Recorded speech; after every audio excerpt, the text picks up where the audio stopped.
Okay, tonight is the 1st of August, 2010, and we come to Sutta number 32, Majjhima Nikāya, Mahagosinga Sutta, the greater discourse in Gosinga.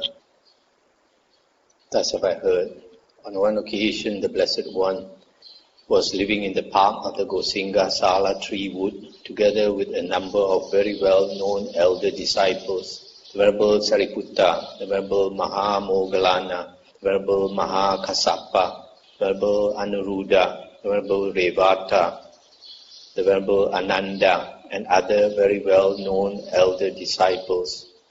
Then when it was evening, the Venerable Mahamoggallana rose from meditation, went to the Venerable Mahakassapa and said to him, "Friend Kassapa, let us go to the Venerable Sariputta to listen to the Dhamma."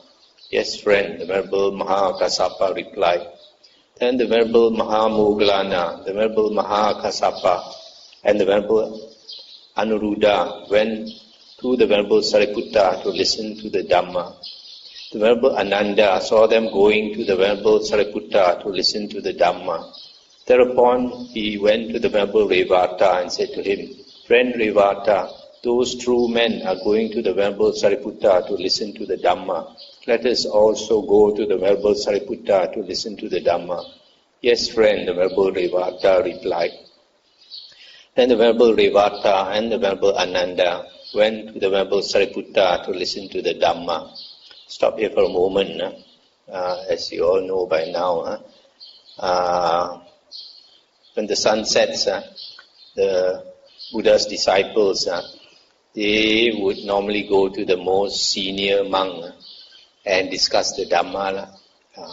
So in this case, you see all the famous Arahants, Mahamoggallana, Mahakassapa, Anuruddha, Ananda, Revata, all went to the Venerable Sariputta. It shows that the Venerable Sariputta is considered the Tasasyong, the eldest disciple of the senior most disciple of the Buddha. He usually sits on the Buddha's right hand side, and Venerable Mahamoggallana will sit on the left hand side. These two are the right and left hand disciples of the Buddha. In the suttas, the Buddha always praised the Venerable Sariputta as one of the greatest wisdom of all his disciples. Venerable Sariputta has the greatest wisdom. Also, the Buddha calls him the son of the Dhamma king, the son of the Buddha, in the sense that he turns the Dhamma wheel, the Buddha says, exactly like the Buddha. So everyone had great respect for Venerable Sariputta. But unfortunately, in the later years, because this Venerable Devadatta, he strayed off and he caused a schism of the Sangha. And so the Buddha asked the Venerable Sariputta and the Venerable Moggallana to go and inform the lay people that this Venerable Devadatta is no more a disciple, not considered a disciple of the Buddha anymore. Whatever he says has nothing to do with the Buddha. So because of that, this Devadatta's and his disciples all got very angry with Venerable Sariputta. So from there, you can understand why later books like the Mahayana books, of all the Arahants, they pick on Sariputta and put down Venerable Sariputta, always try to disgrace him as a monk with no psychic power and all these things, and try to belittle his wisdom. For example, in Vimalakirti Sutra, they say that his wisdom is inferior to the Bodhisattva's Manjushri and the Vimalakirti. And also because he had no psychic power, this Devi rained down flowers on his robe, he could not even shake it off. So in various other ways they try to belittle him, but actually he's the most respected of the Buddha's disciples. The Venerable Sariputta saw the Venerable Revata and the Venerable Ananda coming in the distance and said to the Venerable Ananda, let the Venerable Ananda come. Welcome to the Venerable Ananda, the Blessed One's attendant, who is always in the Blessed One's presence. Friend Ananda, the Gosinga Sala tree wood is delightful. The night is moonlit. The Sala trees are all in blossom, and heavenly scents seem to be floating in the air. What kind of monk, friend Ananda, could illuminate the Gosinga Sala tree wood? I'll stop here for a moment. This Venerable Ananda is the Buddha's attendant in the latter half of the Buddha's ministry. Because he served as an attendant to the Buddha very satisfactorily, so the Buddha retained him for a long time as his attendant. Whereas before Venerable Ananda, there were many other attendant monks on attending to the Buddha, but after some time the Buddha will change them. But Venerable Ananda attended to the Buddha the longest. So Venerable Ananda was praised by Venerable Sariputta. So Venerable Sariputta asked Venerable Ananda, what kind of monk could illuminate the Gosinga Sala tree wood? I would be worthy of this Sala, of this wood. And he replied, Dear friend Sariputta, a monk has learned much, remembers what he has learned, and consolidates what he has learned. Such teachings as are good in the beginning, good in the middle, and good in the end, with the right meaning and phrasing, and which affirm a holy life that is utterly perfect and pure. Such teachings as these he has learned much of, remembered, mastered verbally, investigated with the mind, and penetrated well by view. And he teaches the Dhamma to the four assemblies with well-rounded and coherent statements and phrases for the eradication of the underlying tendencies. That kind of monk could illuminate this Gosinga Sala tree wood. When this was said, the Venerable Sariputta addressed the Venerable Revata thus, Friend Revata, the Venerable Ananda has spoken according to his own inspiration. Now we ask the Venerable Revata, Friend Revata, the Gosinga Sala tree wood is delightful. The night is moonlit, the Sala trees are all in blossom, and heavenly scents seem to be floating in the air. What kind of monk, friend Revata, could illuminate this Gosinga Sala tree wood? And he replied, Here, friend Sariputta, a monk delights in solitary meditation and takes delight in solitary meditation. He is devoted to internal serenity of mind, does not neglect meditation, possesses insight, and dwells in empty huts. That kind of monk could illuminate this Gosinga Sala tree wood. When this was said, the Venerable Sariputta addressed the Venerable Anuruddha. Friend Anuruddha, the Venerable Revata has spoken according to his own inspiration. Now we ask the Venerable Anuruddha. Friend Anuruddha, the Gosinga Sala tree is delightful. What kind of monk, friend Anuruddha, could illuminate this Gosinga Sala tree wood? And he replied, Here, friend Sariputta, with the divine eye or heavenly eye, which is purified and surpasses the human, a monk surveys 1,000 worlds, just as a man with good sight, when he has ascended to the upper palace chamber, might survey 1,000 wheel rims. So too with the divine eye, which is purified and surpasses the human, a monk surveys 1,000 worlds. That kind of monk could illuminate this Gosinga Sala tree wood. I'll stop here for a moment. So you see these three monks, these three arahants, maybe at that time Venerable Ananda was not yet an arahant. When they were asked what type of monk would do credit to this Gosinga Sala tree wood, each one answered differently. You notice Venerable Ananda, he says, each one of them actually is speaking of the ideal monk according to them. The Venerable Ananda says that this monk, he has learned much, remembered, mastered verbally, investigated with the mind, and penetrated well by view the teachings of the Buddha, the Dhamma. And he teaches the Dhamma to the four assemblies. So this actually is a characteristic of Venerable Ananda. He is he has learned much. When you say learn much means he has learned much of the Dhamma, the Buddha's Dhamma. Sometimes they say he has heard much of the Buddha's Dhamma, and then remembered, and then mastered verbally. That means can repeat. During the Buddha's time there were no books, so they had to repeat the suttas to transmit from one disciple to another. Investigated with the mind and penetrated well by view, that means understood. And then having understood, he teaches the Dhamma to others. So that is the ideal monk, according to Venerable Ananda. And he himself lives up to that ideal. Then the next monk is Venerable Revata. This Venerable Revata is a monk who likes to live in seclusion and meditate all the time. That's why he says the ideal monk, according to him, delights in solitary meditation and takes delight in solitary meditation. He is devoted to internal serenity of mind, does not neglect meditation, and possesses insight, and dwells in empty huts. That means his ideal is a monk who dwells in lonely places and meditates all the time and takes delight in solitary meditation. This is exactly what he does. And the third monk is Venerable Anuruddha.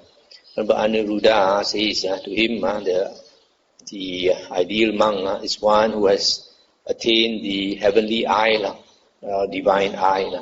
And with that, he can survey 1,000 world systems. Each world system consists of one sun, one solar system. So his mind has expanded so much, he can see 1,000 worlds like in the palm of his hand. So that is his ideal, and Venerable Anuruddha is exactly like that. When this was said, the Venerable Sariputta addressed the Venerable Mahakassapa thus: Friend Kassapa, the Venerable Anuruddha has spoken according to his own inspiration. Now we ask the Venerable Mahakassapa: Friend Kassapa, the Gosinga Sala tree wood is delightful. What kind of monk, friend Kassapa, could illuminate this Gosinga Sala tree wood? And he answered: Hear, friend Sariputta, a monk is a forest dweller himself and speaks in praise of forest dwelling. He is an alms food eater himself and speaks in praise of eating alms food. He is a refuse rag wearer himself and speaks in praise of wearing refuse rag robes. He is a triple robe wearer himself and speaks in praise of wearing the triple robe. He has few wishes himself and speaks in praise of fewness of wishes. He is content himself and speaks in praise of contentment. He is secluded himself and speaks in praise of seclusion. He is aloof from society himself and speaks in praise of aloofness from society. He is energetic himself and speaks in praise of arousing energy. He has attained to virtue himself and speaks in praise of attainment of virtue. He has attained to concentration himself and speaks in praise of the attainment of concentration. He has attained to wisdom himself and speaks in praise of the attainment of wisdom. He has attained to deliverance or liberation himself and speaks in praise of the attainment of deliverance. He has attained to the knowledge and vision of deliverance himself and speaks in praise of the attainment of the knowledge and vision of deliverance. That kind of monk could illuminate this Gosinga Sala tree wood. I stop here for a moment now. So here you see, Venerable Mahakassapa, his ideal monk practices so many things. One is a forest dweller. He likes to live in the forest. And then secondly, he's an alms food eater. He only begs for his food. He refuses to go to lay people's house to eat. Every day he goes to beg for his food. And then he's a refuse rag wearer himself. That means he picks up the cloth from the either the what is discarded, what is thrown by people. So either it can be maybe by the roadside or from the rubbish bin or from the cemetery. Because during the Buddha's days, maybe even up to now, when somebody dies, they wrap him in cloth, wrap him in perhaps white cloth, and then they would throw the corpse up in the what they call the charnel ground, kind of cemetery, and there the body would rot, and animals would come and eat. So when these monks who wear refuse robes, they will go and pick up this cloth, and usually the cloth will be stinking, smelly of the corpse, and they have to wash it, put it in the sun, and continually wash it and put it in the sun until the smell goes away. And they cut it into pieces and sew the robe. That's why the monk's robe, when you look in the monk's robe, it has this pattern like this paddy field. It consists of small pieces of cloth sewn together. So there are monks like him. You refuse to accept robes from lay people. You only look for thrown away cloth which you will use and sew into a robe. That is called the pangsukula robe, refuse rag robe. And then he has fewness of wishes, very few things that he wants, very few things. Because of that, he's contented. And then secluded, likes to live in secluded places. And then aloof from society. Even if he has to live in a monastery with other monks, he's aloof from other monks. Will not want to talk with other monks. Like some people in our monastery, Chakapanya. And then energetic, always putting forth effort to keep his mind recollected. Sati is always remembering our meditation object. Whether it is remembering the breath, observing the breath, or chanting or whatever, Sati is always remembering to keep your attention, your mindfulness there, instead of straying out to the six senses. That is energetic. Attain to virtue, he keeps the precepts or the rules in the Vinaya books for a monk. And then attain to concentration, has attained the jhanas. Attain to wisdom. He understands the Four Noble Truths and the other dharmas. Attain to deliverance, he has attained liberation, has become arahant. So according to Venerable Kassapa, that is the ideal monk. You notice of all the monks, he has a long list here. And this was said, the Venerable Sariputta addressed the Venerable Mahamoggallana thus: Friend Moggallana, Venerable Mahakassapa has spoken according to his own inspiration. Now we ask the Venerable Mahamoggallana: Friend Moggallana, the Gosinga Sala tree wood is delightful. What kind of monk, friend Moggallana, could illuminate this Gosinga Sala tree wood?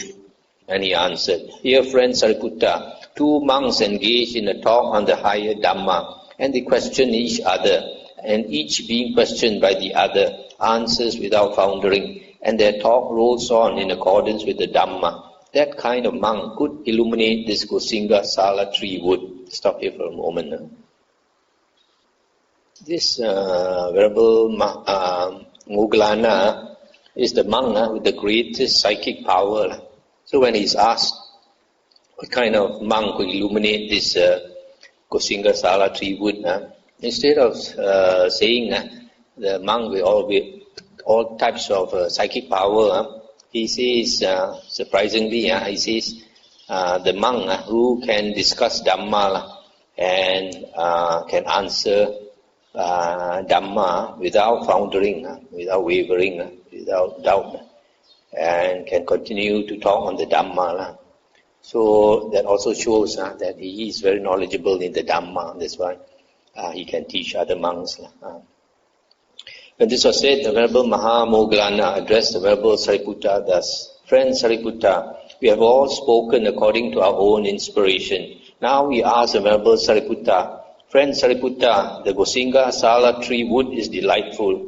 The night is moonlit. The Sala trees are all in blossom, and heavenly scents seem to be floating in the air. What kind of monk, Sariputta, friend Sariputta, could illuminate this Gosinga Sala tree wood?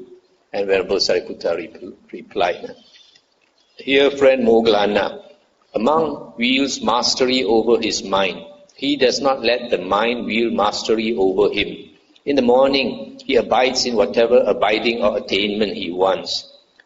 he wants to abide in during the morning. At midday, he abides in whatever abiding or attainment he wants to abide in at midday. In the evening, he abides in whatever abiding or attainment he wants to abide in during the evening. Suppose a king or a king's minister had a chest full of variously colored garments. In the morning, he could put on whatever pair of garments he wanted to put on in the morning. At midday, he could put on whatever pair of garments he wanted to put on at midday. In the evening, he could put on whatever pair of garments he wanted to put on in the evening. So too, a monk wields mastery over his mind. He does not let the mind wield mastery over him. In the morning, at midday, in the evening, he abides in whatever abiding or attainment he wants to abide in. That kind of monk could illuminate this Gosinga Sala tree wood. Stop here for a moment. So, Venerable Sariputta says his ideal is the monk who has complete mastery over the mind, and he can abide in whatever abiding or attainment he wants at any time of the day or night. So, actually, Venerable Sariputta, although he does not have psychic power, he has all the jhanas. Unfortunately, later books, they say that he was enlightened by wisdom and that they assume that he did not have any jhanas. But in the later one of the suttas in this Nikāya, Majjhima Nikāya, you will see that he has attained all the 4 rupa jhanas, all the 4 arupas, and I think even cessation of perception and feeling, I think in the Sutta 111. So that's why he has complete mastery over his mind. That's why he has the greatest wisdom of all the monks, disciples of the Buddha. But in spite of that, having attained all the jhanas and having complete mastery over his mind, he does not have psychic power.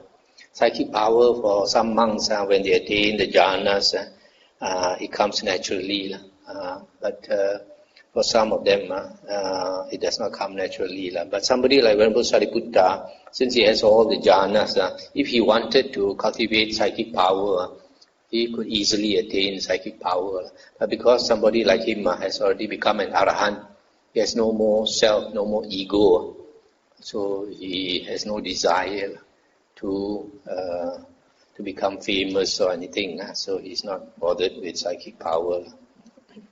Then the Venerable Sariputta addressed those Venerable ones thus: Friends, we have all spoken according to our own inspiration.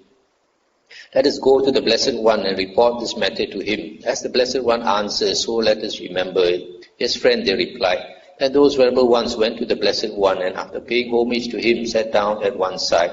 The Venerable Sariputta said to the Blessed One, Venerable Sir, the Venerable Revata and the Venerable Ananda came to me to listen to the Dhamma. I saw them coming in the distance and said to the Venerable Ananda, let the Venerable Ananda come. Welcome to the Venerable Ananda, etc. Friend Ananda, the Gosinga Sala tree wood is delightful. What kind of monk, friend Ananda, could illuminate this Gosinga Sala tree wood? When asked, the Venerable Ananda replied, Here, friend Sariputta, a monk has learned much, etc., etc. And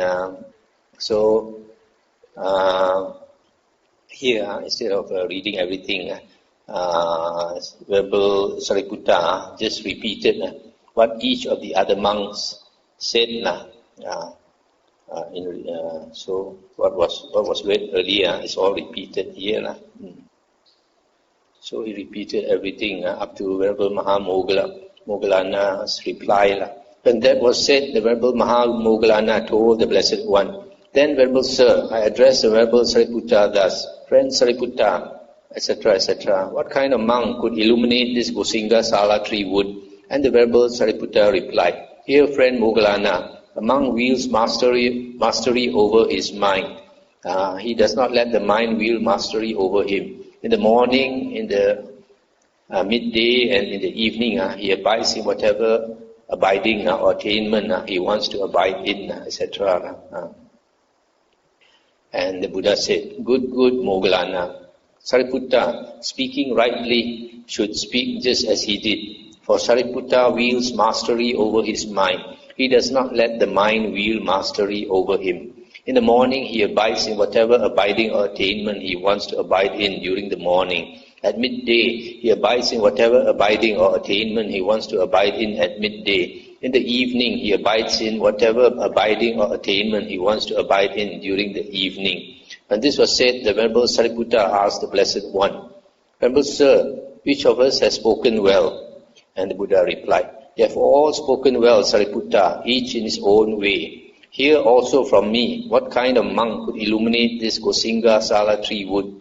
Here, Sariputta, when a monk has returned from his alms round, after his meal, he sits down, folds his legs crosswise, sets his body erect, and establishing mindfulness in front of him, resolves, I shall not break this sitting position until, through not clinging, my mind is liberated from the taints. That kind of monk could illuminate this Gosinga Sala tree wood. That is what the Blessed One said. Those Venerable Ones were satisfied and delighted in the Blessed One's words. That's the end of the sutta. So here, you see the Buddha's ideal is a monk with extreme determination, the utmost determination.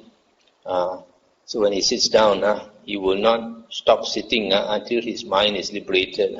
That was exactly what the Buddha did on the night of enlightenment. He had struggled for 6 years and he was tired of that struggle already. He decided to sit down, and if he does not become, he will sit until he becomes enlightened, or he will die there sitting. So because of his great determination, then he became enlightened. And also the time was ready after he had finished all his work. So this thing we have to remember that our determination, whatever we want, determination is extremely important. The problem is for most people, we have too many desires. When we have too many desires, our energy is scattered over so many desires, so we can't really succeed. But somebody like the Buddha, he has only one aim in mind, to become enlightened, nothing else. So all his energy goes towards that, and then he becomes enlightened. I remember there's one sutta somewhere I read that the Buddha said, when a person's mind is so determined, even the devas cannot obstruct him. So you see, that's what happened with the Buddha. He was so determined to become enlightened that Mara tried to obstruct him so many times. Also, Mara could not succeed. Now the next sutta is number 33, Mahagopalaka Sutta, the greater discourse on the cow herd. Thus have I heard. This sutta, I think, is also found in the Anguttara Nikāya 11.18. Thus have I heard. On one occasion, the Blessed One was living at Savatthi in Jeta's Grove, Anathapindika's park. There he addressed the monks thus, Monks, Venerable Sir, they replied, when a cowherd possesses 11 factors, he is incapable of keeping and rearing a herd of cattle. What 11? Here a cowherd has no knowledge of form. He is unskilled in characteristics. He fails to pick out flies' eggs. He fails to dress wounds. He fails to smoke out the sheds. He does not know the watering place. He does not know what it is to have drunk. He does not know the road. He is unskilled in pastures. He milks dry, and he shows no extra veneration to those bulls who are fathers and leaders of the herd. When a cowherd possesses these 11 factors, he is incapable of keeping and rearing a herd of cattle. Let's stop here for a moment. So if a cowherd, he wants to keep and rear a herd of cattle, he must know these 11 things, because he has to buy and sell cattle, and he has to take care of the cattle so that they prosper and multiply. So the first thing, he has no knowledge of form. I guess he does not know how to distinguish the form of this cattle, whether they are strong or weak. For example, if you want to buy good cattle, you must be able to know the form, whether they are strong or weak, by the strong ones. And he's unskilled in characteristics, probably. He has to trade in cattle. When he buys, he has to know what is a good breed, what is bad breed. If he buys cattle or bad breed, then he's not going to make much money. Thirdly, he fails to pick out flies' eggs. These flies' eggs, I guess, when this cow or bull, they have a wound, the fly will come and lay eggs there. And then if he doesn't know how to pick out the flies' eggs, the maggots will slowly eat the flesh. And the flesh becomes bigger and bigger. So the cow or the bull may die. So he has to know how to pick up the flies' eggs. He fails to dress wounds. And the cattle has a wound, he has to know how to dress the wound. He fails to smoke out the sheds. I guess the cattle sheds once in a while has to be smoked out, so that maybe the bacteria or the insects, whatever, kind of disinfect the place. He does not know the watering place. If he brings out the cattle to graze, he must know where to look for water. He does not know what it is to have drunk. So he got to know when the cattle have drunk enough and move on. He does not know the road. If he brings the cattle out, he must know the road, where to go and all that. Unskilled in pastures. That means he does not know where you have good pasture, where you have poor pasture. You got to be able to bring the cattle to good pasture. He milks dry. That means when he milks the cows for the milk, he must not milk dry. He must leave some milk there, at least for the calves. He shows no extra veneration to those bulls who are fathers and leaders of the herd. Those old bulls, you must take special care of them because they are the fathers and leaders of the herd. So when a cowherd possesses these 11 factors, he is incapable of keeping and rearing a herd of cattle. So too monks. When a monk possesses 11 qualities, he is incapable of growth, increase and fulfillment in this Dhamma Vinaya. What 11? Here a monk has no knowledge of form. He is unskilled in characteristics. He fails to pick out flies' eggs. He fails to dress wounds. He fails to smoke out the sheds. He does not know the watering place. He does not know what it is to have drunk. He does not know the road. He is unskilled in pastures. He milks dry, and he shows no extra veneration to those elder monks of long standing who have gone forth, the fathers and leaders of the Sangha. And how has a monk no knowledge of form? Here a monk does not understand as it actually is thus. All material form of whatever kind consists of the 4 great elements, and the material form derived from the 4 great elements. That is how a monk has no knowledge of form. I'll stop here for a moment. This form, rupa, refers to material form, and material form in the Buddha's teaching consists of 4 great elements, earth, water, fire, wind. This earth, water, fire, wind is not exactly earth, water, fire, wind. It's this characteristic. Earth refers to the hardness element. Anything that you feel, you perceive as hard, that is spoken of as the earth element. Water is liquids. That liquids have the characteristic of tending to cohere together. Because we have water in our body, so our body has a certain shape. If we were to take away all the water in our body, we become dust and we will crumble. We have no form. So there's water, and then earth, water, fire. Fire is the heat element. Wind is the motion element. Although in the suttas we talk about the physical matter and mind, but actually, if you look carefully, this physical matter consisting of the 4 elements actually is a kind of perception. The perception of hardness, of form or coherence, and then the perception of heat, the perception of motion, all perceptions. So it is not something, because it's a perception, different people can have different perceptions. For example, On a certain day, you might feel hot. I might not feel hot.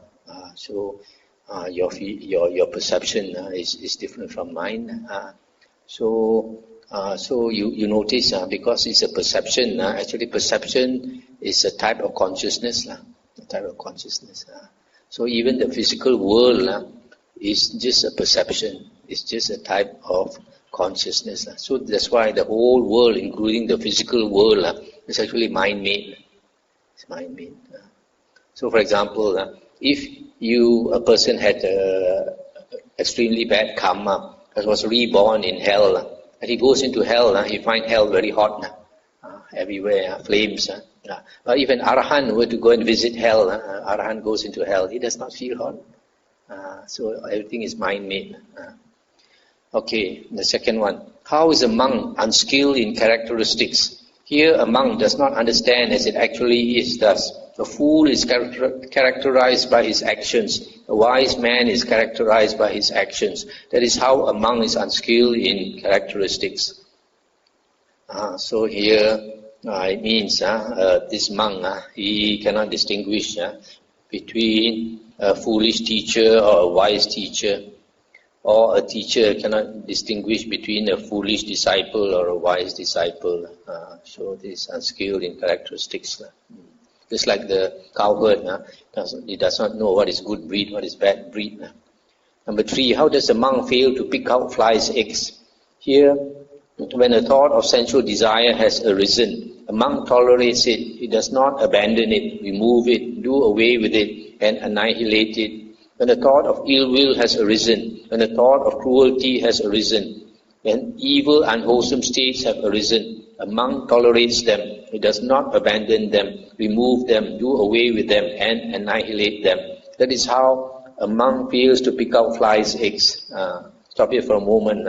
As I mentioned earlier, flies' eggs on the body of this cattle, we don't remove them quickly. They will hatch into maggots, and the maggots will eat the flesh and kill the cattle. So in the same way, just like flies' eggs, and these unwholesome thoughts, if we tolerate them, they will proliferate and then eat away all the goodness in us and all the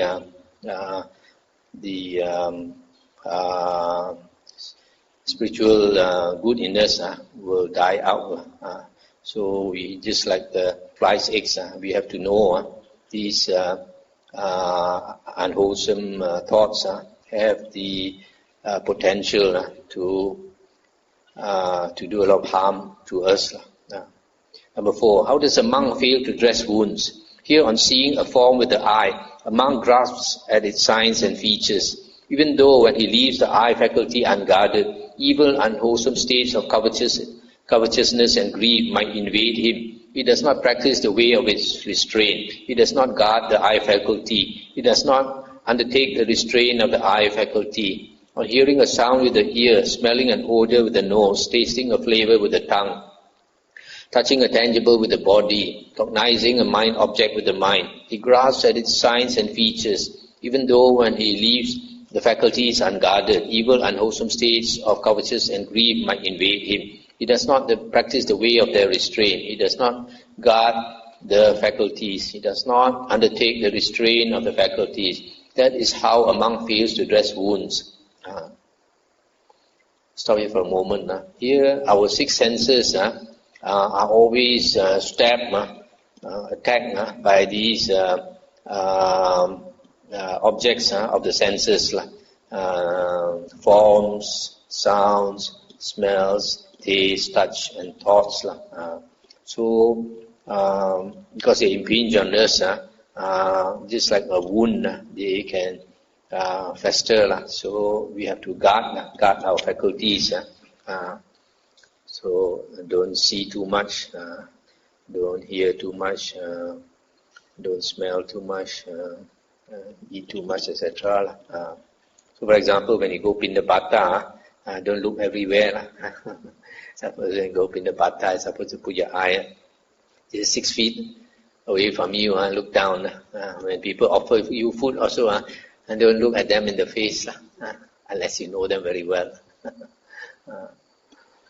Number 5, how does a monk fail to smoke out the shits? Here a monk does not teach others in detail the Dhamma as he has learned it and mastered it. That is how a monk fails to smoke out the shits. So here the Buddha is saying that a monk should teach the Dhamma to others, whatever Dhamma Vinaya he has learned, he should teach to others, so that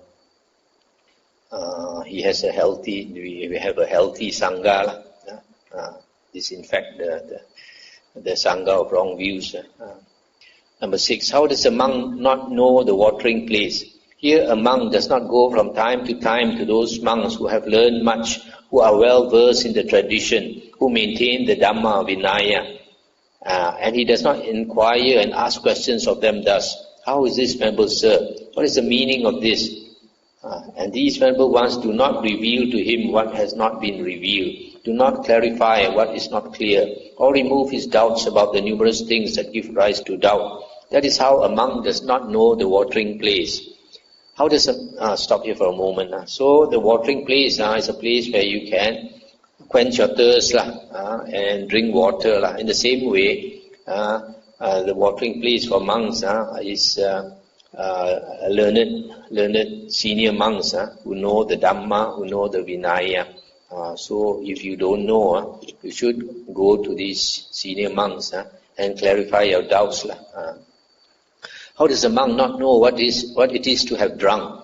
Here, when the Dhamma Vinaya proclaimed by the Tathagata is being taught, a monk does not gain inspiration in the meaning, does not gain inspiration in the Dhamma, does not gain gladness connected with the Dhamma. That is how a monk does not know what it is to have drunk.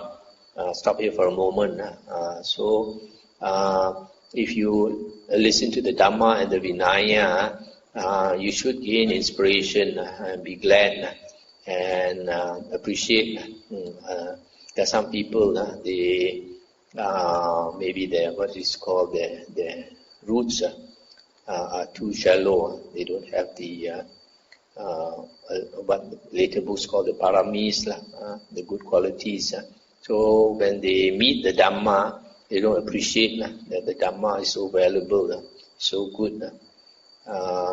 There's nothing more valuable than the Dhamma. So they are not glad. They don't get inspiration in the Dhamma. This is like the cattle, the cowherd doesn't know what it is to have drunk. How does a monk not know the road? Here a monk does not understand the Noble Eightfold Path as it actually is. That is how a monk does not know the road. So this is the spiritual road, the Noble Eightfold Path. How is a monk unskilled in pastures? Here a monk does not understand the 4 intense states of recollection as they actually are. That is how a monk is unskilled in pastures. A monk's domain, a monk's pasture, the Buddha says, is the 4 satipatthana. The 4 satipatthana. We should put our attention always on either the body or the feelings or the mind or the Buddha Dhamma. These 4 objects of recollection. So we don't stray out of these 4 objects. That is staying within our pasture. How does a monk milk dry? Here, when faithful householders invite a monk to take as much as he likes of robes, alms, food, resting places, and medicinal requisites, the monk does not know moderation in accepting. That is how a monk milks dry. So, too greedy for these offerings, a monk milks dry and later he will not get any more. How does a monk show no extra veneration to those elder monks of long standing who have long gone forth, the fathers and leaders of the Sangha? Here a monk does not maintain bodily acts of loving kindness, both openly and privately towards those elder monks. He does not maintain verbal acts of loving kindness towards them, openly and privately. He does not maintain mental acts of loving kindness towards them, both openly and privately. That is how a monk shows no extra veneration to those elder monks of long standing who have long gone forth, the fathers and leaders of the Sangha. When a monk possesses these 11 qualities, he is incapable of growth, increase and fulfillment in this Dhamma Vinaya. So this last one is that younger monk should always maintain loving kindness through acts, speech and mind towards senior monks, the fathers and leaders of the Sangha. In a Buddhist country like Thailand, they have this long-standing tradition. So the duty of young monks are to serve the older monks. Like for example, Samaneras have to serve all the monks, and then the young monks have to serve the senior monks. So it's very common in Thailand that the young monks sometimes they massage the old monk, even bathe for him, and then when he comes back from Pindapata, they wash his feet, take away his robe to dry, wash his robes for him, and serve him in many ways. All this is showing extra veneration to the senior monks. Monks, when a cowherd possesses 11 factors, he is capable of keeping and rearing a herd of cattle. What 11? Here a cowherd has knowledge of form. He is skilled in characteristics. He picks out flies' eggs. He dresses wounds. He smokes out the sheds. He knows the watering place. He knows what it is to have drunk. He knows the road. He is skilled in pastures. He does not milk dry, and he shows extra veneration to those bulls who are fathers and leaders of the herd. When a cowherd possesses these 11 factors, he is capable of keeping and rearing a herd of cattle. So too monks, when a monk possesses these 11 qualities, he is capable of growth, increase and fulfillment in this Dhamma Vinaya. What 11? Here a monk has knowledge of form, he is skilled in characteristics, he picks out flies, eggs, etc. So this reverse. A monk who has knowledge of form understands the four great elements. All material forms consist of four great elements. A monk who is skilled in characteristics understands a fool is characterized by his actions, wise man is characterized by his actions, and a monk who knows how to pick out flies' eggs when thoughts of sensual desire, ill will or cruelty have arisen, he does away with them, evil unwholesome states of mind. And then a monk who knows how to dress wounds, he guards his six senses. He does not grasp the signs and features of the sense objects. And then a monk who knows how to smoke out the sheds teaches to others in detail the Dhamma he has learned. And a monk who knows the watering place goes from time to time to learned monks to learn the Dhamma, the Vinaya. And a monk who knows what it is to have drunk, when he listens to the Dhamma and the Vinaya, he gains inspiration, gains gladness. A monk who knows the road understands the four noble truths. A monk skilled in pastures understands the four intense states of recollection, the four satipatthana. A monk who does not milk dry when he is offered requisites, he knows moderation in accepting. And then lastly, the monk shows extra veneration to the monks of long standing by maintaining acts of loving kindness to the body, speech and mind to them. When a monk possesses these 11 qualities, he is capable of growth, increase and fulfillment in this Dhamma Vinaya. That is what the Blessed One said. The monks were satisfied and delighted in the Blessed One's words. Okay, I try to go one more sutta. Number 34, Culagopalaka Sutta, the shorter discourse on the cow herd. Thus have I heard. On one occasion, the Blessed One was living in the virgin country of Ukachela on the banks of the river Ganges. There he addressed the monks thus, "Monks, Venerable Sir," they replied. The Blessed One said, "Monks, there was once a foolish Magadhan cowherd who in the last month of the rainy season, in the autumn, without examining the near shore or the further shore of the river Ganges, drove his cattle across to the other shore in the Videhan country at a place that had no ford. Then the cattle bunched together in midstream in the river Ganges, and they met with calamity and disaster. Why was that? Because that foolish Magadhan cowherd, in the last month of the rainy season, in the autumn, without examining the near shore or the further shore of the river Ganges, drove his cattle across to the other shore in the Videhan country at a place that had no ford." I stop here for a moment. Here the Buddha is talking about this cowherd who wants to bring all the cattle to the other side of the river. But at that time, the river is flooded because that is the rainy season, the last month of the rainy season.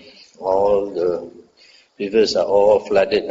And then without trying to find the shortest place to cross, the shortest place to cross is called the ford.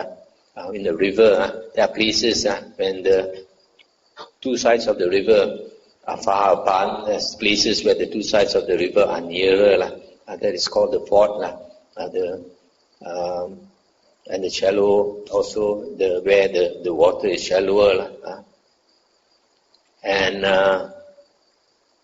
so instead of looking for the proper place and planning how to bring the cattle across, he just let them, just shoo them all into the river, and they all bunched together. You know, when they go into deep water, just like human beings, when we go into deep water, if those people have difficulty, when they feel that they are drowning, they try to clamber on each other, climb on each other.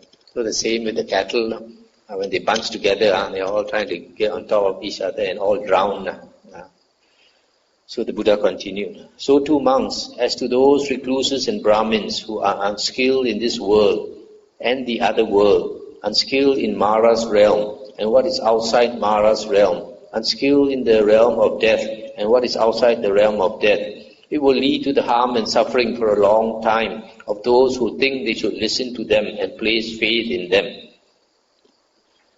So here, in the similar way, the Buddha says, just like the stupid cattle herd, because the cattle trust him, so they all perish. So in the same way, if we place our faith in those monks who are unskilled in this world and the other world, that means unskilled in the Dhamma, and you listen to those monks, take them as your teacher, then that will lead to your harm and suffering for a long time.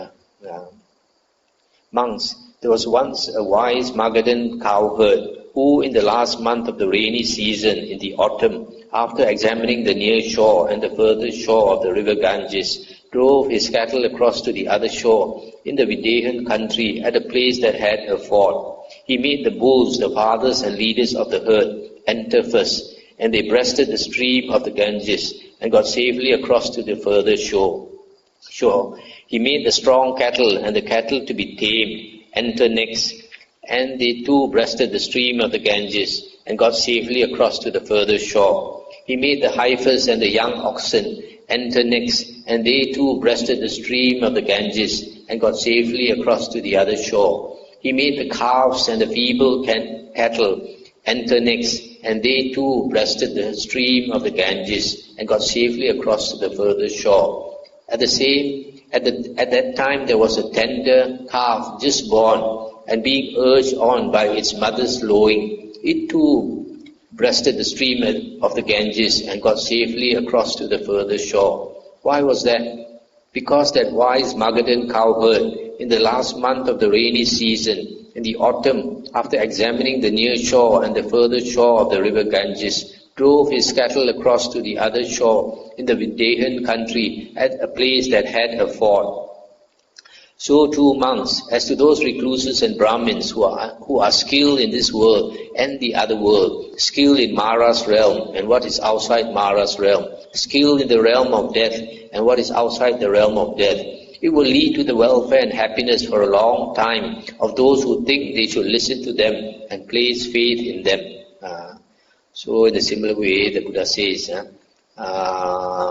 just like the cattle, they relied on this wise cowherd, they got safely across. So in the same way, if we rely on a wise teacher, then it will lead to our welfare and happiness for a long time.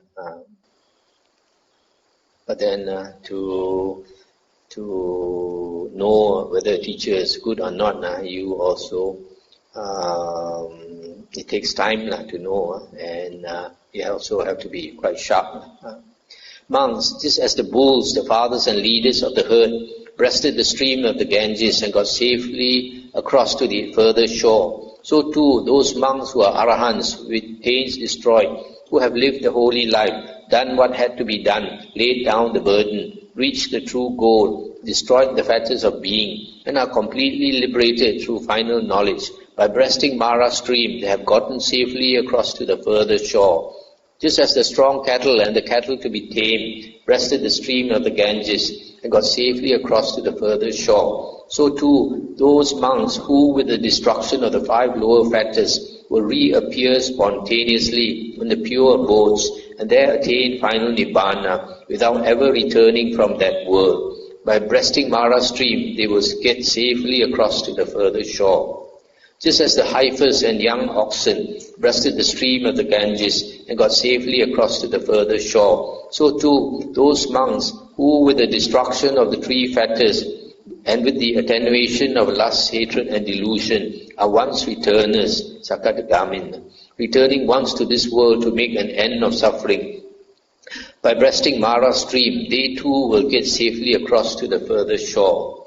Just as the calves and the feeble cattle breasted the stream of the Ganges and got safely across to the further shore, so too those monks who, with the destruction of 3 fetters, are stream enterers, Sotapanna, no longer subject to perdition, bound for deliverance, headed for enlightenment. By breasting Mara stream, they too will get safely across to the further shore.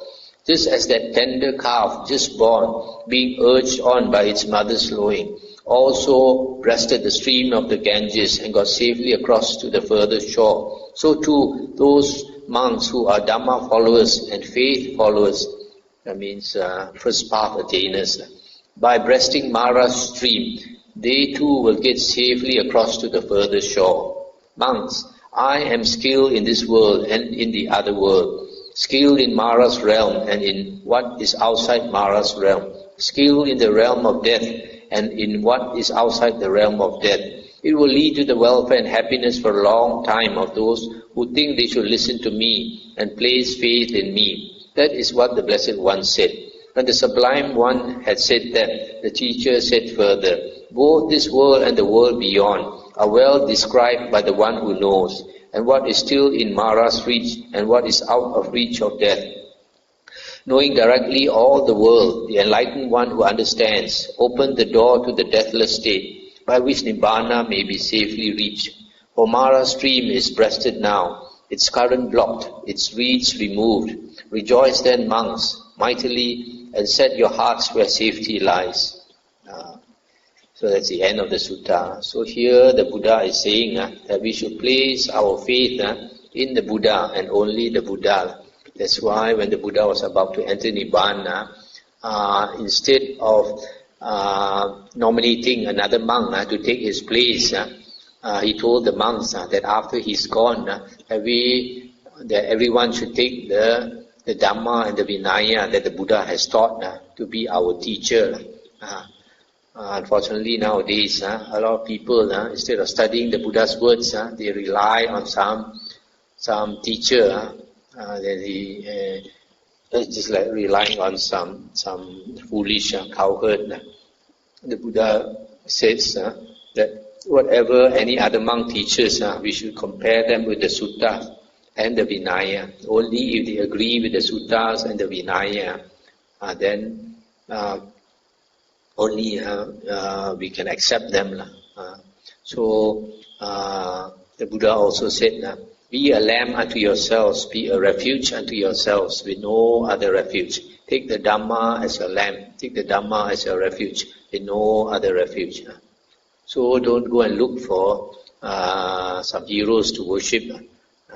The best teacher in the world is the Buddha. And now that he has gone, the Buddha says his Dhamma and his Vinaya will be our teacher. So the Buddha said, always study the suttas. The Buddha gave a warning in Samyutta Nikāya 20.7, said that in the future, instead of listening to the Buddha's words, people want to listen to the words of later monks, disciples. Disciples refers to later monks, meaning later books. And these later books are either in Mahayana or Hinayana. Mahayana are the later sutras. Hinayana are the Abhidhamma, the commentaries, Visuddhimagga and all that. So the Buddha says in the Digha Nikāya Sutta 29, Pasadika Sutta, that all those are not necessary because the Buddha's teachings are perfect, complete, and utterly pure. And since it is complete, we don't need to rely on any other teacher. Our only teacher is the Buddha. And if we think that we should rely on other books, the Buddha says that we don't understand his Dhamma. So if we understand the Buddha's Dhamma, you only rely on the suttas. And for monks, the Vinaya also. So then it will benefit us a long time if we put our faith in the right teacher. So I stop here. Bhante, thanks for enlightening Dhamma talk. So the question is, when it says in that sutta to follow a teacher, obviously the Buddha is referring to himself. But yes, we have all the Dharma books, which is great, and they're all great. But how does that fit in with someone who wants to, having a guide is also very helpful. Yes. Because he also says you must revere the senior monks because they're the fathers of the Sangha. Not only that, the Buddha says, Kalyana Mitta, a spiritual guide or spiritual teacher is the whole of the holy life. Is the whole of the holy life. But so, of course, the best spiritual guide is the Buddha. But since the Buddha is not here, you also need someone who can point out to you what is the real teaching of the Buddha.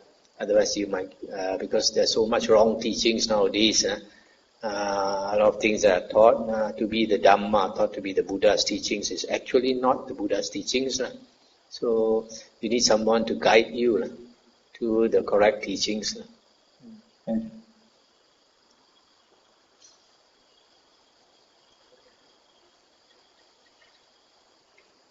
you. To start 33, paragraph 8, how does a monk fail to smoke up the shed? It says that a monk does not teach others in detail the Dhamma as he has learned and mastered it. And so does it apply, does this quality, does it apply to all monks? But some monks, they do not teach at all. Yes. This is the ideal. This is the ideal. So, but here the Buddha is talking about, you see, one of the occasions or one of the moments a monk becomes enlightened. One is listening to the Dhamma, another one is teaching the Dhamma, another one is repeating the Dhamma, another one is reflecting on the Dhamma, the fifth is during meditation. So when a monk teaches the Dhamma, he has to understand first before he can teach. Also, when he is teaching the Dhamma, he has to consider the Dhamma reflect on the Dhamma and then teach. So it benefits the monk who teaches also, and the people who listen also. So it is best if a monk knows the Dhamma to teach. But the problem is, especially nowadays, a lot of monks don't take the trouble to go and study the Dhamma. They think only meditation is important. That's a wrong view they have probably obtained from their meditation teacher. You notice in the suttas, every night the monks during the Buddha's time, they come together to discuss the Dhamma. Even if they are already arahants, like just now we saw, all the arahants coming together, Venerable Sariputta, Venerable Mahamoggallana, Venerable Mahakassapa, Venerable Anuruddha, Venerable Ananda, Venerable Revata. Except for Venerable Ananda, I think the rest were all arahants. And yet they come and discuss the Dhamma. Because firstly, they have so much respect for the Dhamma. Secondly, they enjoy discussing the Dhamma. Buddha says two things are important. One is Dhamma Savana, the other one is Dhamma Sakacca. Listening to the Dhamma and discussion of the Dhamma. When we discuss the Dhamma, we benefit. We analyze the Dhamma. We not only benefit, we benefit others also. Those who know less, by discussing Dhamma, they know more. Those who know more, when they discuss the Dhamma, they benefit others, as well as they reflect on the Dhamma and they benefit also. They understand more. Thank you, Bhante. This question is from Samanera also. He wants to know, in this case, what about the Pacceka Buddha who don't teach? Oh, Pacceka Buddhas, to me, Pacceka Buddhas, firstly, they are past life Arya. They have already attained Sotapanna or Sakadagamin, first or second fruition. So they come back, and they come back at the time when there is no more Dhamma in the world. So they have to struggle very hard. So that their memory comes back. When the memory comes back of previous lives, then remember all the Dhamma they have learned, then they become enlightened. And after they become enlightened, when they want to teach, they find there's so much obstruction, people are not interested. And then when you teach the Dhamma, you have to contradict what other teachers say, That's why when the Buddha taught, he created a lot of enemies. That's why in the sutta, the Buddha said, I don't quarrel with the world. The world quarrels with me. He who teaches the Dhamma does not quarrel with the world. So, because of all these things, Pacceka Buddha, even though he is qualified to teach, even though he is capable of teaching, he doesn't want to teach. Unless maybe someone appeals to him, like Brahma Sahampati appeals to him.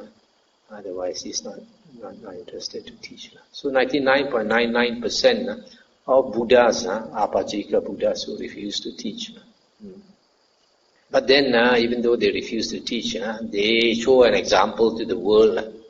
They show an example, just like we read that sutta about the three arahants practicing in the park, and then the devas shouted that they have become liberated. All the devas shouting. So the Buddha says it benefit all those people who have faith in them. I have an observation. This Venerable Mahamoggallana, although he mentioned many places that others have got psychic power, but for him he is humble and won't want to use that. Yeah. So I think this is very strong characteristic. Yes, arahants. Each arahant. Firstly, all arahants are extremely humble. But then, even though they are humble, each person, we have our own character. We have our own character. So you find, for example, Venerable Ananda was very much a ladies' man. A lot of people like his company. Everybody likes to talk to him. And he's happy to talk to people. But Venerable Mahakassapa appears very rough in his speech. He even tells of Venerable Ananda, call him a small boy, when he was 80 years old. Says, remember Ananda walking, what are you doing walking around the whole countryside now with a huge following of monks? You're trampling on people's crops and all that now. Small boy got it.